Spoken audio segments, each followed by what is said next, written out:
The moment Harrison Ford's distinguished figure appeared on the familiar set of The View, camera lights glinting off his weathered face, there was an unusual hush, as if audiences sensed this interview wouldn't follow the gentle, anecdote-filled path they expected.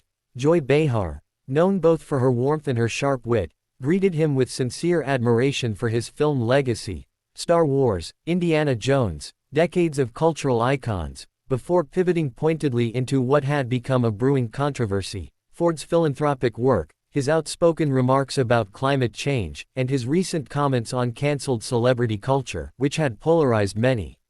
Ford, usually calm and reflective, adjusted in his chair. He started with measured humility, nodding to Joy's praise and acknowledging that speaking up on global issues was something I feel obligated to do, but in doing so he briefly sidestepped the real reason he'd come on the show, to address criticism that he'd disrespected fans by canceling appearances after backlash to his political activism. "I don't cancel, I reconsider," he offered, trying to land as thoughtful. Behar's eyes didn't soften. She leaned in and asked, "So when a group says they feel unheard, your choice is worth risking your reputation over theirs?" Ford's pleasant tone stiffened as Behar pressed again, whether he felt entitled to a blanket defense because of his fame.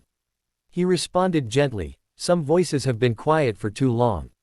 But Behar followed up with sharper edge, "Is your silence louder than theirs?"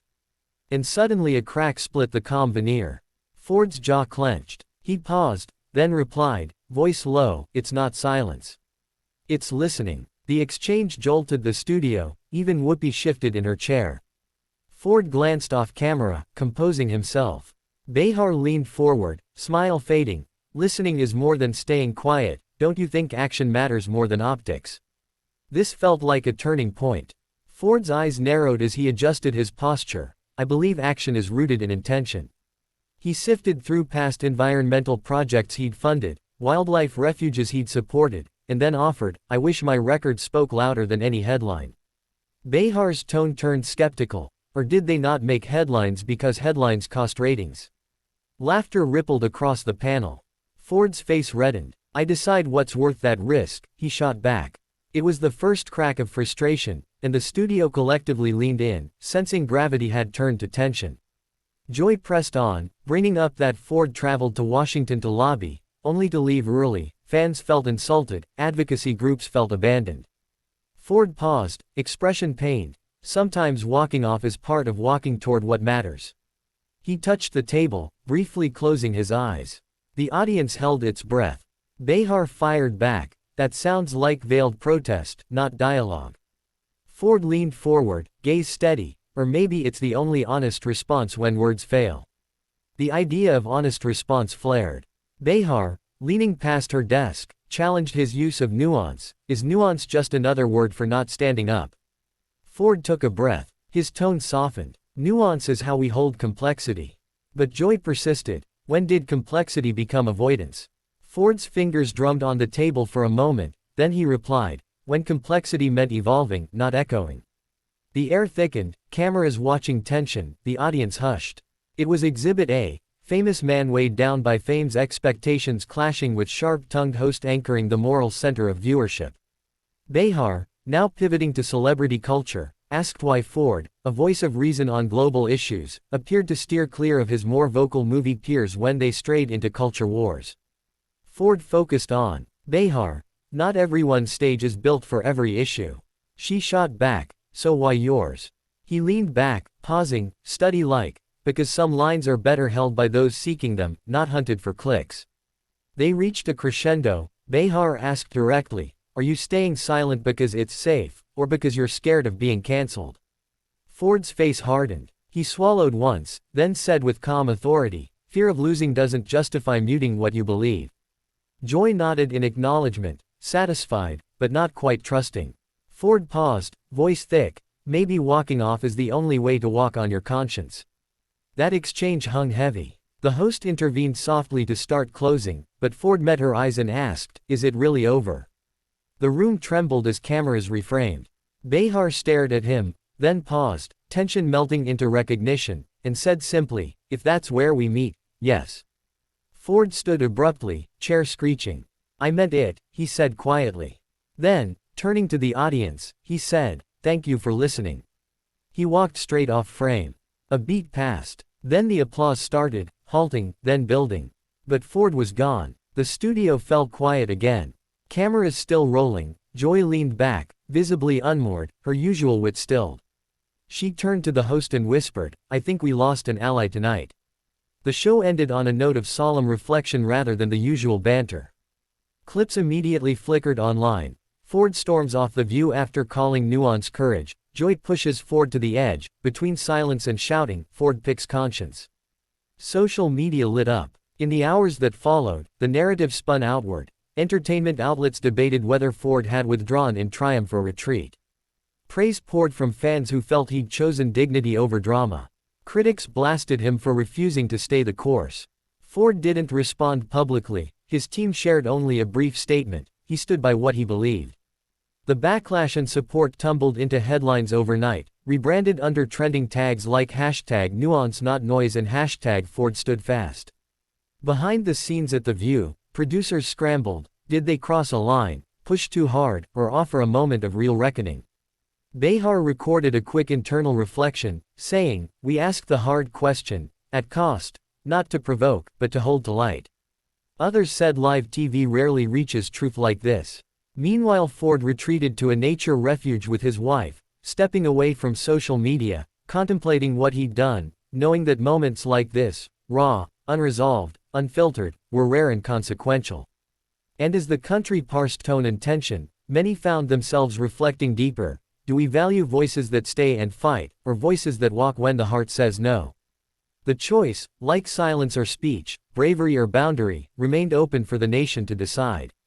As Harrison Ford's footsteps receded, leaving behind the white glow of the set and a palpable void where once stood a cultural icon, the studio lights dimmed, not on a show, but on an unsaid truth that neither question nor answer could fully fill, and in that pregnant silence everyone felt the gravity of what had passed.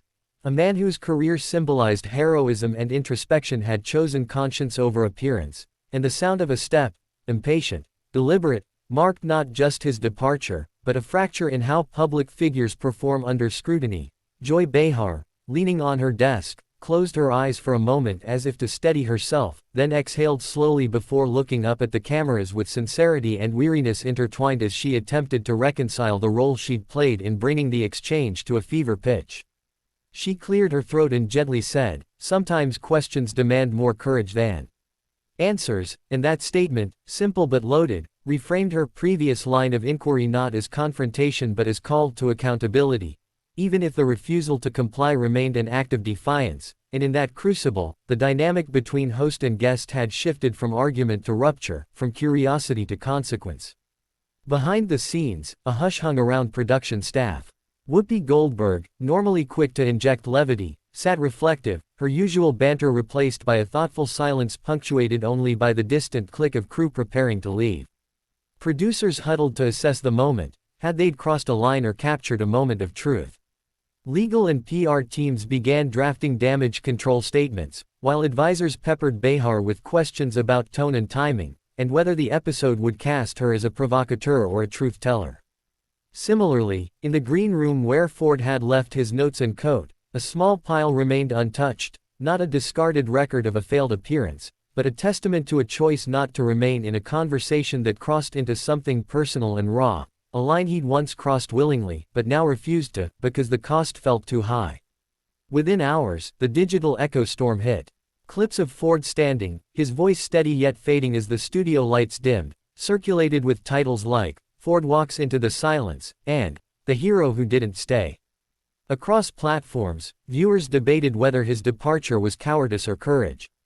One screenwriter on Twitter wrote, "He walked off not because he lacked answers, but because he refused to be directed." Another commentator noted that the moment revealed something deeper about the actor many grew up admiring, someone unwilling to contort his moral compass to fit a broadcast narrative. The internet buzzed, but beneath the speculation was a deeper question. When questioned beyond comfort, does withdrawal become self-respect, or abdication? By the next morning, mainstream media was in overdrive. Entertainment websites ran contrived polls. TV anchors replayed the fiery highlights, Ford's stand, Joy's counter, and even regional news hosts debated whether this marked an outburst or a quiet stand. Less public, but perhaps more consequential, was what happened within policy circles. Environmental advocacy groups, once aligned with Ford, muttered surprise. Some praised him for prioritizing principle over publicity, others worried that his silence weakened a movement already struggling for sustained momentum. Similarly, political operatives saw symbolism in the exchange: a conservative icon resistant to performative red carpet politics, and a liberal host pushing the limits of televised accountability. But would either side emerge stronger? The question lingered: had each spoken honestly, or had both walked away from complexity? Gradually, ripples of introspection emerged at shared gathering spots. A morning cafe rumored to host local media mixers buzzed with the line visitors had over lunch. When Dunnigan met Durden, but neither blinked. Journalists wrote essays about the cost of nuance in a blunt age. A university communications professor sent out study prompts asking, when does confrontation cross into cancellation? And when daytime shows reopened their bookings, few high-profile figures signed up. Public platforms now carried an unspoken warning: walk on but beware the moment your moral bungee cord snaps. In the martial rhythm of Hollywood and Washington elite, the fallout continued. Ford retreated to private gridlines, delivered a short statement through his representative: the path that redefines you often comes with an exit, not applause. Behar, meanwhile, took a rare editorial break and participated in a closed interview with the show's executive producer. She explained, it wasn't about forcing him to stay, it was about asking whether silence speaks louder than statements. In that private moment, she acknowledged her tone had been harsher than usual, but defended the choice: civic speech isn't always easy, even heroes should sit in the hot seat. A week later, Ford accepted a single invitation: to be interviewed by a reputable long-form news magazine broadcast. There, off red carpets, he spoke quietly but resolutely about boundaries, purpose, and legacy, saying he valued discourse but feared it had become performance for its own sake. The episode drew praise for sincerity, but also fueled critiques that he'd become a relic of complication. Whatever the judgment, the moment remained indelible, a reminder of what it looks like when someone chooses their principles over their platform. Back at The View, the episode was recontextualized in staff meetings, a case study on empathy under fire. Hosts received updated guest prep, not just talking points, but emotional checkpoints: how to ask tough questions without burning the bridge of connection. The show released a moment clip on their website: Joy's take, sometimes questions demand more courage than answers. The framing wasn't about celebrity clash, but about risk, and tension, and the cost of clarity. Fast forward to months later, and the dust still shimmered. Ford made occasional comment at environmental retreats, calling on policy to match his convictions. Behar, too, changed. In panels and during intros, she began noting the responsibility she held as questioner, and that even the hardest questions deserve a pathway home. At one gala, she referred obliquely to the moment: I asked a question that cracked the stage, no one expected the echo. The crowd sensed that behind her humor lay something more fragile: introspection born of a live, unfiltered moment. Public memory of that evening flickers between two portraits: of an actor unwilling to be boxed in, walking away when too much was asked, and of a host unafraid to ask what many only whispered. Opinions remained divided. Some remembered a moral hero shrugging off performance, others a celebrity rejecting accountability. But across generations, a quiet consensus emerged: in a world of noise, silence sometimes speaks volumes, and the tension lies not in speaking, but in knowing when to stop.